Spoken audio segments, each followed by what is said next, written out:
தற்போது வரை கடும் பனிமூட்டம் நிலவுவதால் வாகன ஓட்டிகள் அவதிக்குள்ளாகி இருக்கிறார்கள். இது பற்றிய மேலும் விவரங்களை வழங்குவதற்காக செய்தியாளர் விஜயபிரபாகரன் இணைகிறார். விஜயபிரபாகரன், விவரங்கள். ஒவ்வொரு ஆண்டும் நவம்பர், டிசம்பர் மற்றும் ஜனவரி மாதங்களில் கடுமையான குளிரானது காணப்படும். அவ்வப்போது கடுமையான பனிமூட்டமும் தென்படும். அந்த வகையில் கிருஷ்ணகிரி மாவட்டம் காவேரிப்பட்டினம் மற்றும் அதன் சுற்றுப்புற பகுதிகளில் பனிமூட்டம் என்பது சற்று அதிகமாகவே காணப்பட்டு வருகிறது.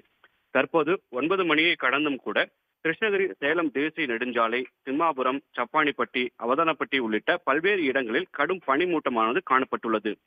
இதனால் வாகன ஓட்டிகள் மிகவும் சிரமத்தில் சந்தித்தனர். எதிரில் வரும் வாகனங்கள் தெரியாத அளவிற்கு பனிமூட்டம் நிலவியதால் வாகன ஓட்டிகள் முகப்பு விளக்குகளை எரிய விட்டவாறு வாகனங்களை இயக்கினர்.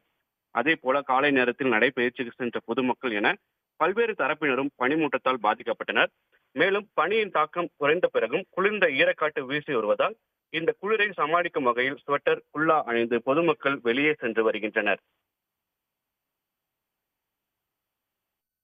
விஜயபிரபாகரன், தகவல்களுக்கு நன்றி. உடனுக்குடன் செய்திகளை தெரிந்து கொள்ள சன் நியூஸ் பெல் ஐகானை கிளிக் பண்ணுங்க.